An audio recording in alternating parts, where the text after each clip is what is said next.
Hello everyone, welcome to my channel again. I decided to upload this video to show you guys how I remove my set when I'm gonna create a whole new set after that one. It's kind of like a fill, but it's gonna be a completely different design. So I try to save as much as I can from the previous set just to protect my nails. So as you can see, what I do first is I'm gonna draw a line between the free edge and my natural nail just to remove that part, because I'm gonna do a whole different set. So I just want to start over kind of using my forms. So using this carbide, it's a coarse carbide, I'm gonna draw the line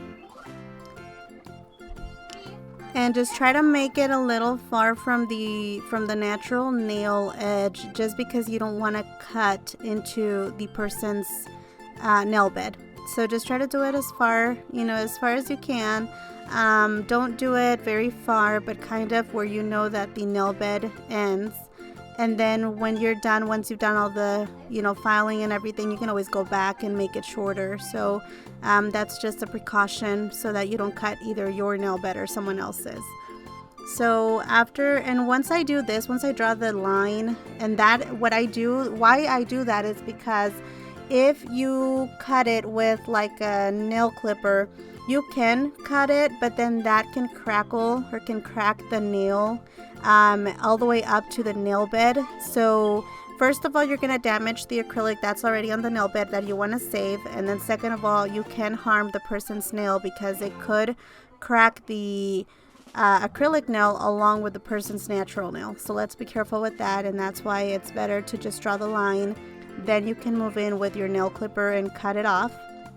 Or, as you can see on my video, most of the ones that I do just fall off by themselves. So as you can see right there, it just flew off. And that's what I do, just to save, as much acrylic as we can, because we don't want to damage our nails, especially if you're the type of person that will fill your nails in every 2 weeks and that you always have acrylics on. So we just want to make sure to keep a thin layer of acrylic always on our nails, and that way you can always just kind of do a new set and then just fill in the growth of the nail and then just create your new set on top of that. So as you can see on here, I'm just filing off the design. I always have a thin layer of acrylic on my natural nail, and I always try to leave it that way. When you're filing, a lot of people ask me, how do you know that that it's not your nail? How do you know that you're close enough to your nail to where you can stop? One of the things that helps me, well, I've been doing this for more than 3 years, so I kind of already know, and I can feel it on my nail when it's acrylic or when it's getting close to my nail. The second thing is to pay attention to the temperature. Once it starts getting hot, then that means you're getting closer to your nail, and that's why all that friction is causing it to feel hot. So when that happens, just try to stop, maybe look at your nail sideways. As you can see, I looked on mine, and you're going to see how I look on each of them. Just look at them sideways, just see how thick they are, see how close you are to your natural nail, and that way you can determine if you're close enough to where you can stop, or if there's maybe a part of it that's thicker than the other, and then just know where you need to file instead of having to file all over. So that's very important, so that you don't burn yourselves or maybe cut into your actual nail, because this files are very very coarse and they can damage your nail. All right, so as you can see on there, what I do when I get close to the areas where there is some lifting, I put my carbide bit into like a 45-degree angle, and I kind of draw a line. I don't try to go too much, like as you can see right there, I don't try to go like very hard on it, just very slightly, so that when I go in with my nipper, it'll cut that off very easily. I forgot to mention, but I don't know if you noticed, I changed the carbide bit. I changed it from the coarse I guess barrel one to the safety bit. The safety bit has a rounder edge so that you don't cut yourself when you're going around your cuticle area. Okay, so as you can see, I always look and assess and make sure that they're thin enough and that they're not too thin or too thick. That way I'll know when to stop. So yeah, that's all I do. This is just kind of, to protect my nails. I know when we were going to school, our teacher taught us about the what is called contact dermatitis, and that just means that by using a product very often, your skin can develop allergy to that product. So having, being in contact with so many different, I guess, chemicals and everything, that could develop some type of allergy on your nails. So that's why keeping a thin layer of acrylic on your natural nails always is a very good idea. Just because if you renew your set, if you refill your set every 2 weeks, you're always going to be in contact with the dehydrator, with the primer, with the acrylic and the monomer. So you want to protect your nail from that. By leaving a thin layer of acrylic, you know that you're only applying the dehydrator, the primer, and everything else on the new growth of the nail.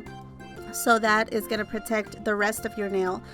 Because imagine if you were to take off your set. First of all, okay, you take off your set every 2 weeks. Okay, so every 2 weeks you are putting your nails in acetone for at least 10 minutes. That's one. Second of all, after you've done that, you're going to put dehydrator on your whole nail again, which has already been filed once at least because of your previous set. So you're going to do dehydrator on all of your nail, and then you're going to do primer on all of your nail, and then you're going to use the monomer and the acrylic on all of your nail. So all of that are just opportunities for your nails and your skin to develop the contact dermatitis, which is that allergy. And it's very sad because a lot of people love to wear acrylics and they just can't because they're allergic. So some skins are more sensitive than others. I'm not saying this is going to happen to everyone if they do it, but I just think that it's kind of like a precaution that I'd like to have, at least for myself, because I really wouldn't want to go through this. I love acrylic nails. I love doing my nails. I love doing other people's nails, and I just really hope that this, never happens to me. So I guess I'll never know, but it's good to just keep precautions. What else can I say? Well, as you can see on there, that's really all I do. I just file it, most of the acrylic off, just not all of it. And that's it. I leave the nail with the rhinestones for last, as you can see, because on that one I have to do other steps to remove the rhinestones and get it ready and everything. So that's really all I do, and it only takes about, I don't know, well, this video is actually like normal real time, so it just takes me about 10-15 minutes to take my set off and get it ready for the next set. So it's really not very long and not a lot of time that you'll lose by doing this. I always file my nails from the edges to make them a little bit shorter. I never cut them all the way down just because it helps me with my forms. I did a video about how I apply my forms, and having at least a little bit of free edge or a kind of like a bit longer nail helps me when putting on my forms, because it helps them have like a base to hold off of. So that's just the way I like to do it, and that's why I keep it that way. So on this nail, I'm going to remove the 3D rhinestones and everything. So I go in with my nipper and I try to cut that off.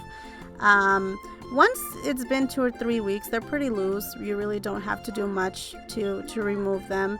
I don't like using my drill most of the time to remove the rhinestones, even though you can, just because first of all, they can like pop out and hit you or poke somebody's eye, and the other part is because your carbide is probably going to get damaged if you do that. So I just remove the most I can with my nipper first. They're pretty loose after having them for 2 or 3 weeks, so it's pretty easy. I also, once I go in with my carbide bits and I just drill, I file all of that off. I do wear protection glasses. They taught me in school to do that, and my husband bought me some because one day I was filing my nails and one of the rhinestones just flew off my nail when I was trying to file it with my carbide bit, and it flew into my eye. It was really, really, really hard. It just popped off and just flew right into my eye. It actually made a small cut on my eye, and it was on the white part of my eye, and it even bled. It was bleeding. I was pretty scared. I thought I was gonna lose sight or something on that eye, but thank God it didn't happen. It was just a cut, and it healed. And then after that, my husband would always get mad, and when he saw me doing nails, and I was like, where's your glasses? You have to wear some glasses. So I just never did. And once he went to like a place where they sell like stuff for like men's work, all of that, like tools and stuff, so he got me some glasses, and those are the ones that I use until now. So yeah, that's what I do to protect my eyes. And as you can see, this is the last nail that I'm gonna do, and when I'm done, I'm gonna show you guys how I take off the lifting to prepare my nail for the next set.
Alright, you guys, so now I'm going to show you how I take off the lifting. As you noticed, when I was drilling, when I was filing the nails down, I put my drill at a 45-degree angle, and I kind of marked the line between the lifting and the other acrylic.